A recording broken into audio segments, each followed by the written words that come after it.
Iran और America के दरमियान मुआहदे की मुसव्वत को हतमी शक्ल देने के लिए संजीदा कोशिशें जारी है। अरब मीडिया ने दावा किया है कि पाकिस्तान की अहम शख्सियत कल ईरान का दौरा कर सकती है। पाकिस्तानी अहम शख्सियत के दौरे के दौरान मुआहदे का हतमी मुसव्वदा मुकम्मल होने का ऐलान भी मुतवक्के है।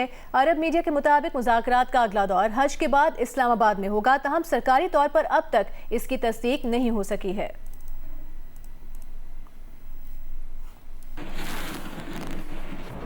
विफाकी वज़ीर दाखिला मोहसिन नकवी एक हफ्ते में दूसरी बार ईरान के दौरे पर पहुंच गए। ईरान की आला क़यादत से अहम मुलाकातें की। तेहरान में ईरानी सदर मसूद पेज़ेश्कियान से मुलाकात की। ईरान के वज़ीर दाखिला इस्कंदर मोमनी से मिले। पासदारान इनकलाब के commander in chief general Ahmad Vahidi से मुलाकात की। विफाकी वज़ीर दाखिला मोहसिन नकवी ने 5 रोज़ पहले भी ईरान का दौरा किया था।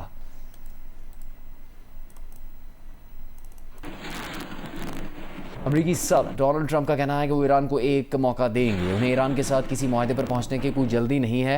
वाशिंगटन में सहाफ़ियों से गुफ्तगू के दौरान कहा, अब नरमस खोलनी होगी, ये फौरी तौर पर खुल जाएगी। डोनाल्ड ट्रंप ने कहा कि ईरान के मामले पर इसराइल और अमेरिका में इत्तेफाक है। वो जो कहेंगे इसराइली वज़ीर आज़म नेतन्याहू वही करेंगे। ट्रंप ने कहा कि ईरान के मामले पर अब सिर्फ ये सवाल बाकी है कि क्या हम उसे मुकम्मल अंजाम तक पहुँचाएंगे या ईरान मुआहदे पर दस्तखत करेगा।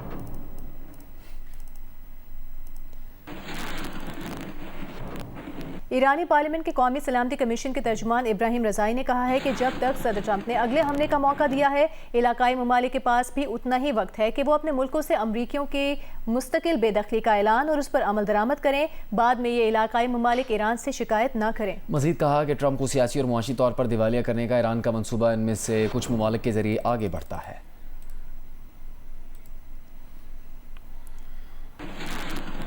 सऊदी अरब के वज़ीर ख़ारजा फैसल बिन फरहान का कहना है कि ईरान और अमेरिका के दरमियान जारी तनाज़े के हल के लिए पाकिस्तान की मुसलसल सालिसी को सराहते हैं। उम्मीद करते हैं कि ईरान मौके का फ़ायदा उठाकर कशीदगी के ख़तरनाक असरात से महफूज रहे और हालिया कोशिशों के साथ मस्बत रवैया इख्तियार करके मुज़ाकरात में आगे बढ़ेगा। सऊदी अरब पायदार अमन के लिए आलमी और इलाकाई कोशिशों की हिमायत करता है। ईरान को मुआहदे तक पहुँचने के लिए मज़ीद वक्त देने के फैसले पर सदर ट्रंप को सराहते हैं।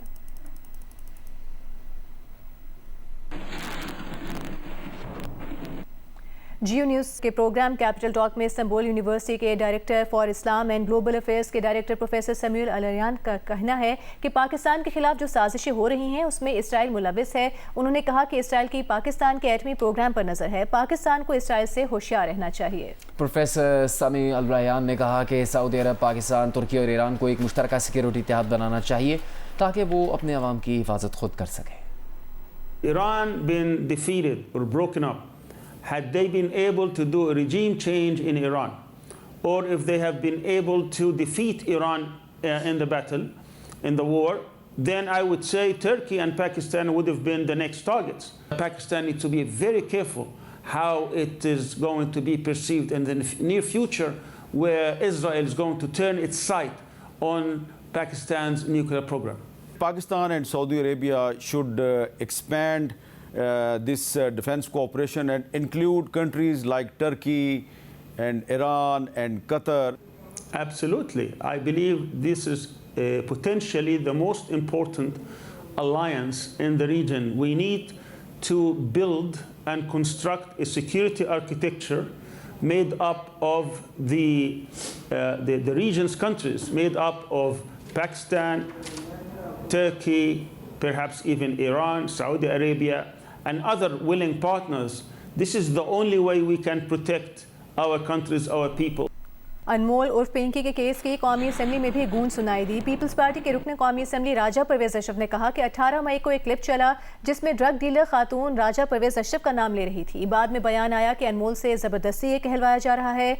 स्पीकर कौमी असम्बली से दरख्वास्त है कि ऐसे मुकदमे को तहकीकात मुकम्मल होने से पहले पब्लिक या सोशल मीडिया पर ना लाया जाए। स्पीकर अयाज सादिक ने आज़म नज़ीर तारड़ से कहा कि साइबर क्राइम को गलत प्रोपेगेंडा पर एक्शन ही लेना चाहिए।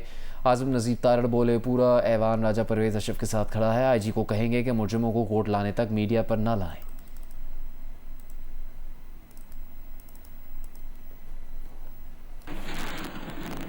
गवर्नर पंजाब सरदार सलीम हैदर का कहना है कि अमेरिका पाकिस्तान का सबसे बड़ा तिजारती शराकतदार है। दोनों ममालिक के दरमियान इक़्तिसादी ताउन को मज़ीद वुसअत देने की ज़रूरत है। गवर्नर पंजाब सरदार सलीम हैदर से लाहौर में अमरीकी कौंसल जनरल स्टेटसन सैंडर्स की मुलाकात हुई। गवर्नर पंजाब का कहना था कि पाकिस्तान और अमेरिका के दरमियान अवामी राबतों को मज़ीद वुसअत देने की ज़रूरत है। अमरीकी कौंसल जनरल ने दो तरफ़ा ताल्लुकात को मज़ीद मुस्तहकम बनाने के आज़म का इजहार किया और गवर्नर पंजाब और पंजाब के अवाम की मेहमान नवाजी का शुक्रिया अदा किया।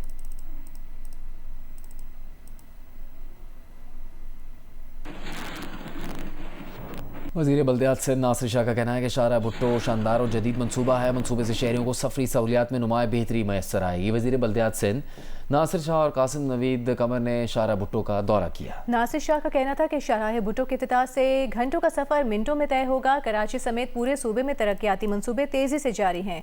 वज़ीर आला सिंध ज़ेरे तकमील तरक्याती मनसूबों की खुद निगरानी कर रहे हैं।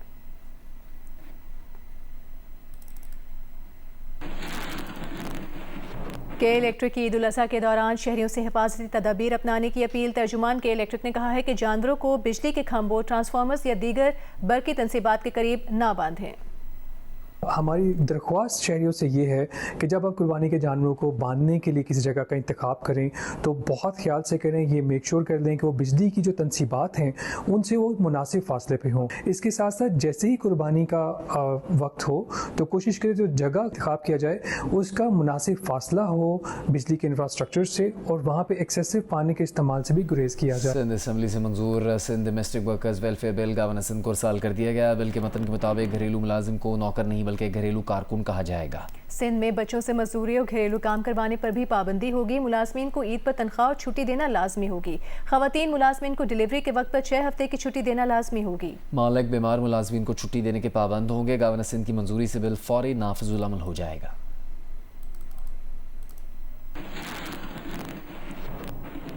कौमी असम्बली में कराची के K4 मनसूबे की तकमील में ताखीर और लागत में इजाफे से मुतालिक तवज्जो दिलाओ नोटिस पेश कर दिया गया, जिसमें मनसूबे के सुस्त रवि पर तशवीश का इजहार किया गया। तवज्जो दिलाओ नोटिस MQM पाकिस्तान के रुकने कौमी असम्बली सैयद अमीन उल हक ने पेश किया। उन्होंने कहा कि K4 मनसूबा कराची के लिए इंतहाई अहमियत का हामिल है। ताहम 2015 में शुरू होने वाला मनसूबा ताहाल मुकम्मल नहीं हो सका, जबकि कराची के शहरी पानी की बूंद बूंद को तरस रहे हैं। अमीन उल हक ने कहा कि मनसूबे की इब्तदाई लागत 26 अरब रुपये थी, जो बढ़कर 126 अरब रुपये तक पहुँच गई। उन्होंने इल्ज़ाम आयद किया सूबाई हुकूमत की नाअहली के बायस मनसूबा ताख़ीर का शिकार हुआ।